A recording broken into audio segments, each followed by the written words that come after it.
Every level of Pokemon shipping and their fans explained. Level 1, the No Life. These are the shipping pairs that invoke the worst of the community.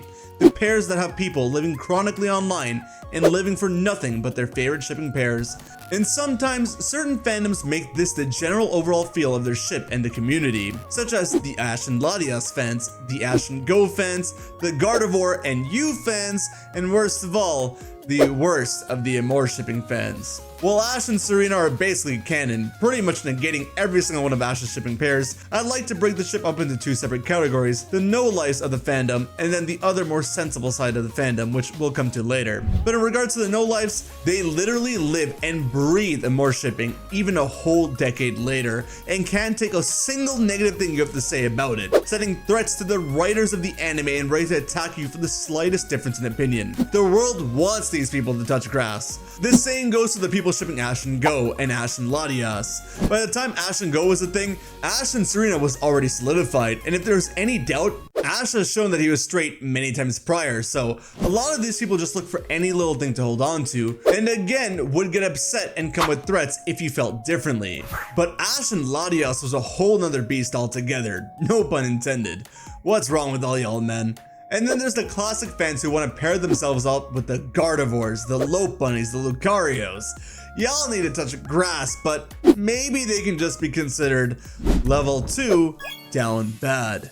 The difference between the no life and the down bad is just this. Level 2 means that they're just down bad, whereas in level 1, it was their whole life. So maybe a majority of the ones who are trying to keep themselves with the 2D fictional characters, whether that be a human or a Pokemon, land here. But this group of people really tread between the two. But now you got the ones who love Cynthia, Leon, Skyla, Elisa, Steven, and Lusamine and so forth. The thirst for a PNG is unimaginable, or even worse, a JPEG. They would love to be inside this fictional world and pretend like they score a chance with these characters, or they would love to bring these characters to the real world and then they feel like they have a chance with them there. Essentially, they are the shipping pair. The best word to use to describe this category is delusional. Not just in terms of themselves, but also in terms of the ships that they want to see happen. Usually when it comes to the games, this could mean that the player character and literally any other character in the game, because our player character doesn't interact or speak. People will take Trace being a good friend and just removing some fluff from your head and assume that that's a shipping moment, or some banter between the edgy rivals and the player character.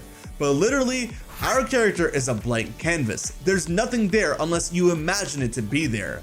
In terms of the anime though, there's a bunch of these one-sided ships, a lot of them coming from Gen 4 for some reason.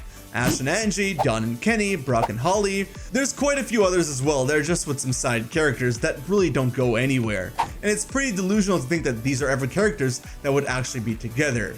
Not only because of how one-sided things are, but also because of how irrelevant many of these characters truly are. Like Ash the Sceptile and that ungrateful Megadium. Who's gonna remember that one? And unfortunately, the majority of ships fall here between level 2 and level 3, because level 3, the social reject. Sorry Pikachu and Baneri fans, but this is where you fall. The social reject aren't horrendously down, nor are they delusional. They just have opinions that are either socially unacceptable, or just opinions of ships that they know will never work, but it's their favorite ship anyways. Pikachu and Baneri is like, okay, yeah, sure, there's moments in the anime, but what the heck's wrong with you? Also, it's never gonna happen. It's probably the easiest example to give with this tier. Brock and Ivy is also something else that could fall into this tier because the presumed massive age gap, but it's also like, do you really want this man going through whatever trauma he went through again? Or Meowth and Meowsy? No one wants Meowth to go through the heartbreak ever again either.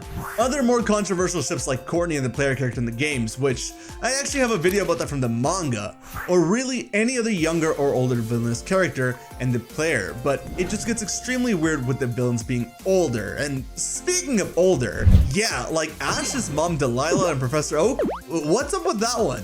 Was I the only one who never thought that was a thing? Because I'm almost convinced that everyone else seems to think so. On paper, these may actually be the worst ships, but their fandoms surprisingly aren't as bad as the previously mentioned ships, so they remain here. Still bad, but they're saved by some bit of level-headedness. Level 4, the safe pairs.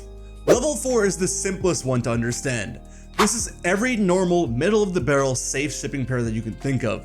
I'm talking Jesse and James. I'm talking Brock and Olivia because of that one episode where they're both in love with each other. I'm talking about Kukui and Burnett before they got married. I'm talking about Ash and Misty before any other female protagonist was introduced. These safe pairs almost hold no debate in actual discussion because they're so solidified.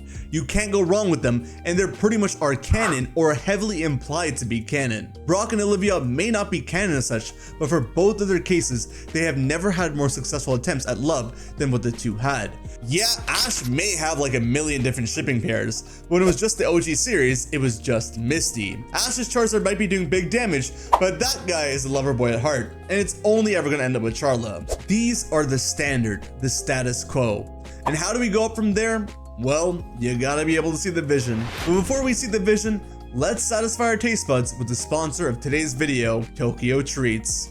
This video is sponsored by Tokyo Treat and Sakura Co. This month, Tokyo Treat is celebrating Halloween with a special box, while Sakura Co is exploring autumn in Nikko.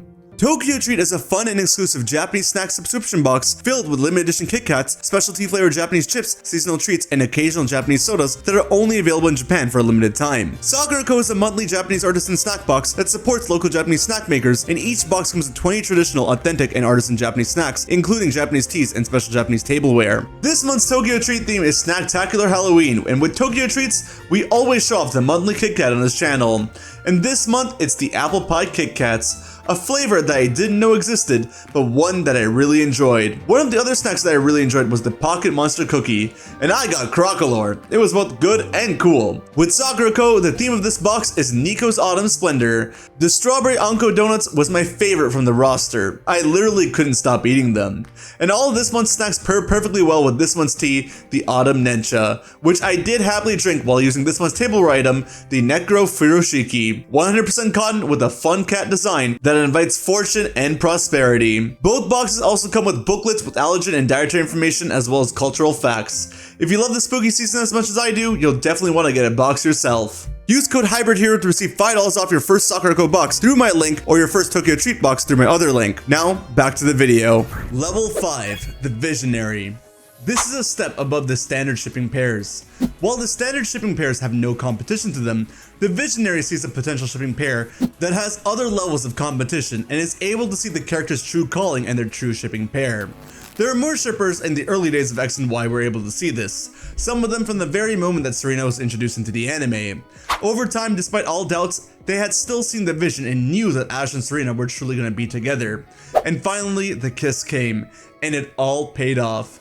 It may be hard to understand today, but these people really had to hold on strong at the time. Now, I only want to give credits to the sane and respectable immerse shippers, because the other side of immerse shippers are irredeemable. But we still gotta give credits to the right people. Pairings like Brock and Lucy at the time of when they first met also goes on this list because of their mutual interest, but also because of how unknown the pair was at the time.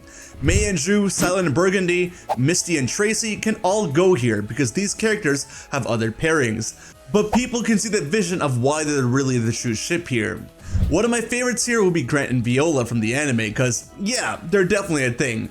But really, this is where the anime ships kind of peak. In hindsight, I'd probably put Kukui and Burnett here cause that's actually peak Any-Poke ship. I don't know what I did by putting them at level 4, but anyways, level 1 and 5 mainly comprise of anime shipping pairs, and not so much shipping pairs from the games or any other media, because let me tell you, the other mediums have way better ships, and I'm going to explain why with level 6, the subtleties. Level 6 is largely comprised of in-game shipping pairs, which in my eyes are done way better than most of the anime shipping pairs. Why? Simple. The anime is focused on making the show appeal for children, while the games are made to appeal for everyone. And so, each and every anime pair is done in a way where it plays off the mentality of a child. It doesn't have too much depth, and it doesn't have too much substance. Yeah, they have a lot of moments because the anime has the ability to play off a story and make it move like that, but still, those moments are usually very one-dimensional. It's just the truth of the matter. The games, on the other hand, don't have too many moments with their pairings, but they're done better in my eyes, simply for the fact that the games are more forced to be subtle with things since they don't have the luxury of having a progressing story like that go on forever. And also because, well again, they have to appeal with the older fans at least a bit more. Pairs like Nessa and Milo are very strongly implied to be a thing in the games, but you're not gonna have any kind of crazy revelations or anything so up in your face about it. But when you see it, you really see it. Even more recently in Gen 9, there was a ton of shipping moments, particularly in the Blueberry Academy. The 6 children pretty much all like each other in some way. Lucy and Crispin, Amaris and Kieran, Drayton and Carmine, they all pair up with each other pretty well and all have feelings for each other in some way, but you gotta catch it to see it. Now, do all in-game pairs make it this high on the list? No. There are other pairs like Yancey and Nate or Curtis and Rosa who are basically a thing, but I like to put them in like level 4-ish. Hal and Lily from the games and Kooky and Burnett from the games will probably also be at level 4. The worst we're really ever getting with the games outside the pairs with the player character is Sycamore and like the player's mom from X and Y at maybe level 3. But even that looks like it might be canon with ZA, so maybe level 4. And honestly, a lot of this might have to do with the maturity's fandoms as well, because even if Anypoke had something great there, the fandom just drives it and buries it all the way to the ground.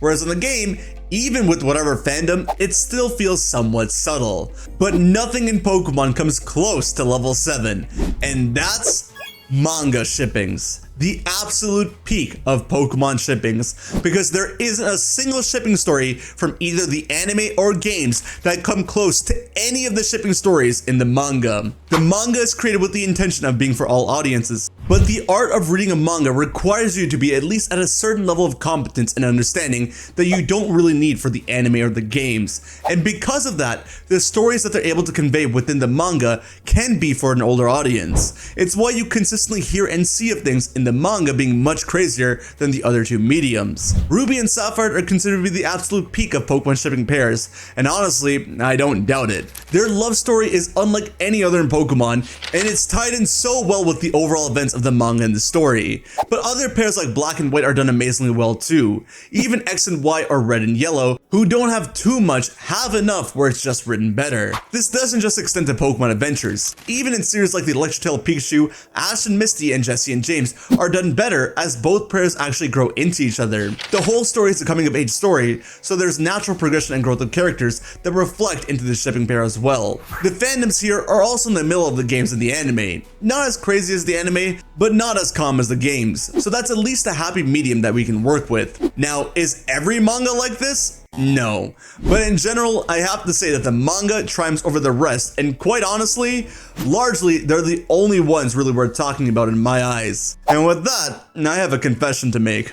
I do not actually care for Pokemon shippings. My channel, while full of shipping videos, is not really about shipping. It's about conveying stories from Pokemon that people may not know about, or stories I simply really just want to share and talk about and convey to others. And the Pokemon manga has just that, even with its shipping pairs. Stories that have so much depth and layers to them that it's just worth talking about and sharing with the Pokemon community. So, if you haven't already, if you really want to hear a good story, I highly recommend you take a look at some of the craziest love stories in all of Pokemon right here.